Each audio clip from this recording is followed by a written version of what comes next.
नमस्कार, मैं हूं सत्यपाल और आप देख रहे हैं CWB Hindi news.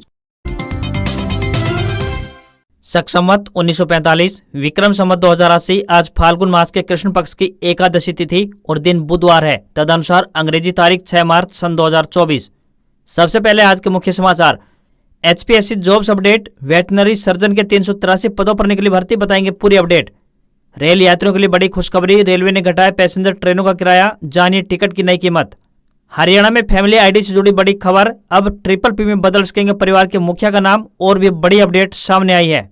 Haryana cabinet meeting, शामलात जमीन के पट्टेदारों को मिलेगा मालिकाना हक, मातृभाषा सत्याग्रह की पेंशन भी बढ़ाई गई। इस बार 8 मार्च को मनाई जाएगी महाशिवरात्रि। सरकारी नौकरी अपडेट। CBSE में 118 पदों पर निकली भर्ती, 12 मार्च से शुरू आवेदन, एग्जाम और इंटरव्यू से होगा सिलेक्शन। हरियाणा में आमजन के लिए राहत भरी खबर, खोला गया अंबाला चंडीगढ़ हाईवे। चरखी दादरी में किसानों के धरने पर पहुंची श्रुति चौधरी, पूर्व सांसद ने कहा कांग्रेस छोड़ भाजपा में जाने की अफवाह चुनावी हथकंडा। हरियाणा में रेल यात्रियों के लिए खुशखबरी, जींद से दिल्ली के लिए फिर शुरू हुई passenger train. Social media platform Facebook और इंस्टाग्राम मंगलवार रात 8:56 पर डाउन हुए। करीब 1 घंटे बाद फेसबुक और 1.5 घंटे बाद इंस्टाग्राम सर्विस चालू। सरकारी नौकरी अपडेट। SSC ने निकाली BSF, CISF, CRPF में सब इंस्पेक्टर की 4187 पदों पर भर्ती, ग्रेजुएट्स को मौका, सैलरी 1 लाख से ज्यादा। और अब खबरें विस्तार से। हरियाणा के मौसम में लगातार परिवर्तन देखने को मिल रहा है। मौसम बदलने की वजह से हरियाणा के कई जिलों में बरसात और ओलावृष्टि भी देखने को मिली है। वहीं अब जो मौसम विभाग ने अपना ताजा पूर्वानुमान जारी किया है, इसके अनुसार किसानों के लिए राहत प्रदान की है, क्योंकि मौसम विभाग ने बरसात की संभावना नहीं जताई है। ऐसे में किसानों के लिए खुशखबरी है, आने वाले दिनों में तापमान में गिरावट होगी, साथ ही ठंड फिर से बढ़ेगी और ऐसा देखने को भी मिल रहा है। हरियाणा के कई जिलों में तापमान में कमी आई है। आज राज्य के ज्यादातर क्षेत्रों में आंशिक बादल रहने तथा बीच बीच में हवाएं चलने की संभावना है। वहीं 7 मार्च यानी कल से 9 मार्च के दौरान मौसम साफ खुश्क रहेगा। इस दौरान हल्की गति से हवाएं चलेंगी। हरियाणा लोक सेवा आयोग यानी HPSC की तरफ से वेटनरी सर्जन के पदों पर भर्ती के लिए आवेदन आमंत्रित किए गए हैं। यदि आप भी इन पदों के लिए इच्छुक हैं तो अपने आवेदन भेज सकते हैं। आपको बता दें कि यह भर्तियां परमानेंट आधार पर की जाएंगी। इन पदों के लिए आपको ऑनलाइन माध्यम से आवेदन भेजने होंगे। आवेदन करने की आखिरी तारीख की बात करें तो 7 मार्च 2024 है। इन पदों पर आवेदन भेजने वाले उम्मीदवारों के पास वेटनरी सर्जन की डिग्री होनी चाहिए। न्यूनतम आयु 22 वर्ष और अधिकतम आयु 42 वर्ष निर्धारित की गई है। इन पदों के लिए उम्मीदवारों को ऑनलाइन आवेदन करने होंगे। हरियाणा में परिवार पहचान पत्र यानी PPP से जुड़ी एक बड़ी और अहम खबर सामने आई है। अब नए विकल्प के तौर पर फैमिली आईडी में परिवार के मुखिया को बदला जा सकेगा। PPP में आपस में गलत दर्शाए गए रिश्ते की त्रुटि यानी गलती भी अब तुरंत रूप से ठीक हो सकेगी। इसके लिए पात्रों को CSC सेंटर पर ऑनलाइन रिक्वेस्ट डालनी होगी और आवश्यक डॉक्यूमेंट अपलोड करने होंगे। अब तक PPP में परिवार में आयु और रिश्ते में सबसे बड़े व्यक्ति को ही मुखिया दर्शाया जाता रहा है, मगर अब दादा या फिर पिता आदि के नाम को परिवार में शामिल होते हुए भी बेटा या पोता भी मुखिया बन सकेगा या फिर किसी महिला को भी मुखिया बनाया जा सकेगा। प्रदेश सरकार ने पहली बार फैमिली आईडी में परिवार का मुखिया बदलने और गलत रिश्तों को ठीक करने का विकल्प जारी किया है। इसमें कोई भी परिवार अपनी मनमर्जी से मुखिया का चयन कर उसका नाम दर्ज करा सकता है। साथ ही ITR भरने वाले ऐसे परिवार अब 1 साल के बाद ही अपने परिवार की आमदनी को संशोधित करा सकेंगे। पहले ऐसे परिवार 3 साल तक अपनी इनकम में संशोधन नहीं करवा सकते थे। हरियाणा में मुख्यमंत्री मातृत्व सहायता योजना के नियमों में बदलाव किए गए हैं। इस योजना के तहत कामगार महिलाओं को दूसरा बच्चा लड़का होने पर भी अब 5,000 रुपए प्रदान किया जाएगा। अभी तक पहला और दूसरा बच्चा लड़की होने पर ही सहायता राशि दी जाती थी। यह सुविधा हरियाणा सरकार की ओर से गर्भावस्था महिलाओं को काम के दौरान नुकसान की भरपाई और पोषण के लिए दी जाती है। वहीं महिला लाभार्थियों को 2 किस्तों के माध्यम से राशि प्रदान की जाएगी। राशि की एक किस्त प्रसव से पहले कम से कम 1 जाँच होने पर और 3,000 रुपए और साथ ही दूसरी किस्त बच्चे के टीकाकरण के बाद 2,000 रुपए दिए जाएंगे। वहीं इस योजना का लाभ अनुसूचित जाति, अनुसूचित जनजाति के साथ साथ मनरेगा जॉब कार्ड धारक, BPL कार्ड धारक, 40% से अधिक दिव्यांग महिलाएं और PM जन आरोग्य लाभार्थी महिलाओं के अलावा 8 लाख रुपए से कम सालाना आय वाली महिलाएं इस योजना का लाभ उठा सकती हैं। दस्तावेजों की बात करें तो पहचान पत्र, आधार कार्ड, दिव्यांग महिला का सर्टिफिकेट, जाति प्रमाण पत्र और बैंक खाते का डिटेल होना जरूरी है। CM मातृत्व सहायता योजना के लिए आप सरल हरियाणा की आधिकारिक वेबसाइट saralharyana.gov.in पर जाकर ऑनलाइन अप्लाई कर सकते हैं या फिर CSC सेंटर से अप्लाई कर सकते हैं। लोकसभा चुनाव से ठीक पहले हरियाणा मंत्रिमंडल ने कई महत्वपूर्ण फैसलों को मंजूरी दी है। इनमें सबसे बड़ा फैसला सामनाथ भूमि को लेकर है। इसके तहत पूर्वी पंजाब भूमि उपयोग अधिनियम 1949 के तहत जिन लोगों ने सामनाथ भूमि को 20 साल के लिए पट्टे पर लिया था, सरकार ने उन्हें मालिकाना हक देने का फैसला लिया है। हालांकि इसके लिए शर्त भी रखी है। इसके मुताबिक उन्हें ग्राम पंचायत को निर्धारित शुल्क का भुगतान करना होगा। यह राशि सरकार बाद में निर्धारित करेगी। इस दायरे में वे लोग ही आएंगे जिन्होंने 31 मार्च 2004 तक खुली जगह समेत 500 वर्ग तक बाजार शुल्क से कम पर घरों का निर्माण निर्माण किया होगा। मनोहर सरकार के इस फैसले से राज्य के हजारों लोगों को फायदा पहुंचने वाला है। यह मांग काफी पुरानी थी। वहीं मंत्रिमंडल ने हिंदी आंदोलन 1957 के मातृभाषा के सत्याग्रहियों व शुभ्र ज्योत्सना योजना के तहत दी जाने वाली पेंशन 10,000 रूपए से बढ़ाकर 15,000 रूपए करने को स्वीकृति प्रदान कर दी है। दोनों योजनाओं के तहत बढ़ी हुई मासिक पेंशन तुरंत प्रभाव से लागू हो गई है। साथ ही बैठक में महेंद्रगढ़ स्थित नगर पालिका कनीना की 209 वर्ग मीटर भूमि को सेवा भारती संस्था को हस्तांतरित करने की भी मंजूरी प्रदान कर दी गई है। हरियाणा में रेल यात्रियों के लिए एक अच्छी खबर सामने आई है। भारतीय रेलवे ने पैसेंजर ट्रेनों के किराए में कटौती कर दी है। 2 मार्च से रेल किराए में 50% तक की कटौती का अहम फैसला लिया गया है। बता दें कि कोरोना काल से ही पैसेंजर ट्रेनों में सफर करने वाले यात्रियों को एक्सप्रेस ट्रेनों के किराए का भुगतान करना पड़ रहा था, लेकिन अब टिकट की कीमत कोरोना महामारी से पहले के स्तर पर वापस आ गई है। रेलवे के इस फैसले से भिवानी से पैसेंजर ट्रेनों के किराए में 5 से 25 रूपए तक की कमी हुई है। भिवानी जंक्शन से रेवाड़ी, अलवर, मथुरा, रोहतक, हिसार, दिल्ली, श्रीगंगानगर व बठिंडा सहित अनेक रूटों पर एक्सप्रेस के अलावा 18 पैसेंजर ट्रेनें संचालित होती हैं। ये ट्रेनें फिलहाल एक्सप्रेस ट्रेनों की तर्ज पर संचालित की जा रही थी और इनका किराया भी एक्सप्रेस की तरह ही वसूला जा रहा था, लेकिन अब यात्रियों को बड़ी राहत प्रदान कर दी गई है। अब भिवानी से हिसार के लिए यात्रियों को केवल 20 रूपए, रोहतक के लिए 15 रूपए, हांसी व चरखी दादरी के लिए मात्र 10 रूपए टिकट का भुगतान करना होगा। भिवानी जंक्शन पर रेलवे के एक अधिकारी ने बताया कि भिवानी से लाहली के लिए अब किराया 10 रूपए, रोहतक के लिए 15 रूपए, हिसार के लिए 20 रूपए, चरखी दादरी के लिए 10, कोसली के लिए 15, सिरसा के लिए 35 और दिल्ली के लिए प्रति व्यक्ति 30 रूपए किराया देना होगा।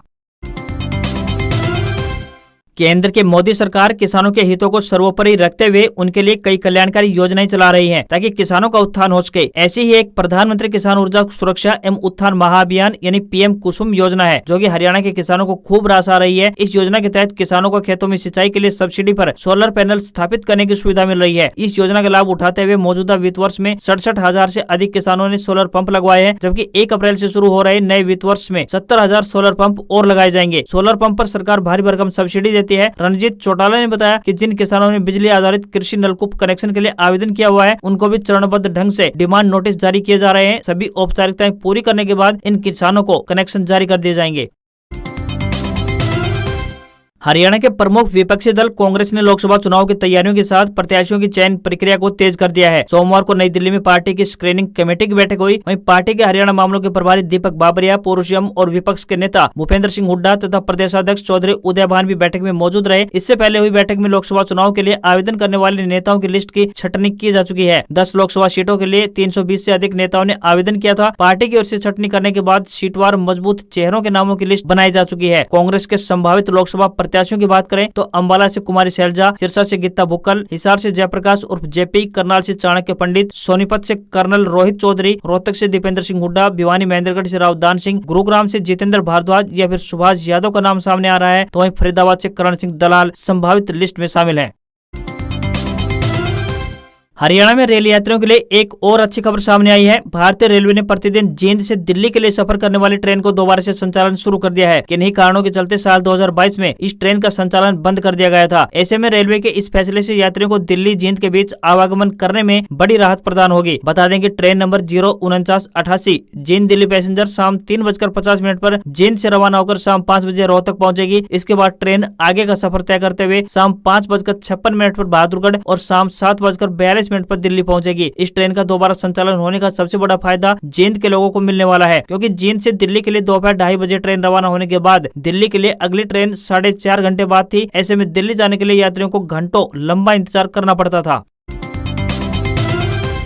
हरियाणा सरकार ने लोकसभा चुनाव की घोषणा से पहले राज्य में बड़े पैमाने पर विकास परियोजनाएं शुरू करने की योजना बनाई है। मुख्यमंत्री मनोहर लाल खट्टर प्रदेश के 17 विभागों से जुड़े 611 से ज्यादा विकास कार्यों का शिलान्यास और उद्घाटन करने की तैयारी में है। मुख्यमंत्री मनोहर लाल खट्टर 7 मार्च को प्रदेश की जनता के सामने 2,729 करोड़ रुपए से अधिक की इन परियोजनाओं का वर्चुअल शुभारंभ करेंगे। देश में लोकसभा चुनाव का कार्यक्रम 10 मार्च के बाद किसी भी समय घोषित होने की उम्मीद है। ऐसे में सरकार आदर्श आचार संहिता लागू होने से पहले ही ये काम शुरू कर लेना चाहती है, ताकि चुनाव की घोषणा के बाद कोई बाधा उत्पन्न न हो। बिजली विभाग की कुल 8 परियोजनाएं शामिल होंगी। राज्य में सड़कों की मरम्मत और विस्तार से जुड़ी परियोजनाओं के अलावा कई पुलों का उद्घाटन और शिलान्यास मुख्यमंत्री द्वारा किया जाना है। 21 नए कॉलेजों के भवनों के निर्माण के लिए भी करीब 500 करोड़ रुपए का बजट तय किया गया है। वहीं हिसार जिले के मंगाली में राजकीय कन्या महाविद्यालय के निर्माण के एजेंडे को मंजूरी दे दी गई है। मुख्यमंत्री ग्रामीणों के लिए ग्राम सचिवालय, सामुदायिक केंद्र और कई अन्य महत्वपूर्ण सुविधाएं और सेवाएं शुरू करने जा रहे हैं। स्वास्थ्य विभाग पीजीआई रोहतक में 6 मंजिला लड़कों और लड़कियों के हॉस्टल का निर्माण भी किया जाएगा। मुख्यमंत्री दादरी में 6.5 करोड़ रुपए की लागत से बने मातृ शिशु अस्पताल का उद्घाटन भी करेंगे। हिंदू धर्म में महाशिवरात्रि के व्रत का विशेष महत्व है। हर महीने की चतुर्दशी तिथि को शिवरात्रि का व्रत रखा जाता है। साल में पड़ने वाली 12 शिवरात्रि में से माघ मास में पड़ने वाली महाशिवरात्रि का विशेष महत्व है। शास्त्रों के अनुसार इस दिन भगवान शिव और माँ पार्वती का मंगल विवाह हुआ था। हिंदू पंचांग के अनुसार फाल्गुन मास के कृष्ण पक्ष की चतुर्दशी तिथि को महाशिवरात्रि का व्रत रखा जाता है। अब की बार महाशिवरात्रि 8 मार्च को पड़ रही है। इस दिन आपको भगवान शिव और माता पार्वती की विधि विधान से पूजा करनी चाहिए। इस दिन जल अर्पित करने से पुण्य की प्राप्ति भी होती है। शास्त्रों में जल पिलाना और उसका दान करने का सर्वाधिक महत्व बताया गया है। इस दिन जरूरतमंद लोगों को वस्त्र दान करने से भोलेनाथ प्रसन्न होते हैं। मान्यता है कि महाशिवरात्रि वाले दिन वस्त्र दान करने से आर्थिक स्थिति में सुधार आता है। दिल्ली से चंडीगढ़ के बीच सफर करने वाले लोगों के लिए एक राहत भरी खबर सामने आई है। अंबाला प्रशासन ने पिछले कई दिनों से बंद पड़े अंबाला चंडीगढ़ हाईवे को खोलना शुरू कर दिया है। फिलहाल दोनों साइड से हाईवे की एक लेन खोली जा रही है। प्रशासन के इस फैसले से लोगों को राहत की सांस ली है। अंबाला चंडीगढ़ हाईवे को पंजाब और हरियाणा के किसानों द्वारा 13 फरवरी को दिल्ली कूच के ऐलान के ठीक एक दिन पहले बंद कर दिया गया था। अंबाला चंडीगढ़ हाईवे पूरी तरह से ब्लॉक होने के चलते लोगों को खासी परेशानी झेलनी पड़ रही थी और उन्हें गाँव घूमकर अपने गंतव्य स्थान पर पहुँचना पड़ रहा था। लेकिन अब हाईवे खुलने से लोगों को राहत पहुंचेगी। हरियाणा में इंडियन नेशनल लोकदल यानी INLD के प्रदेश अध्यक्ष नफे सिंह राठी हत्याकांड की CBI जांच के लिए प्रदेश सरकार ने केंद्र को सिफारिश कर दी है। CMO से फाइल की मंजूरी मिलते ही गृह विभाग के अतिरिक्त मुख्य सचिव ने केंद्रीय गृह मंत्रालय को फाइल भेज दी है। फिलहाल मामले की जांच स्पेशल टास्क फोर्स यानी STF द्वारा की जा रही है। 3 मार्च की रात हत्याकांड में शामिल शूटर आशीष और सौरभ को गोवा से पकड़ा गया है। राठी की हत्या करने के बाद दोनों रेवाड़ी से ट्रेन पकड़कर अहमदाबाद व मुंबई गए। वहाँ से टैक्सी में गोवा पहुंचे। CCTV कैमरे के जरिए पुलिस इन तक पहुंची। फिलहाल हरियाणा पुलिस की STF ने सही दिशा में जाँच करते हुए 2 आरोपियों को गिरफ्तार कर लिया है। उधर INLD विधायक अभय सिंह चौटाला का आरोप है कि बिना CBI जांच के इस मामले की साजिश का खुलासा नहीं हो पाएगा।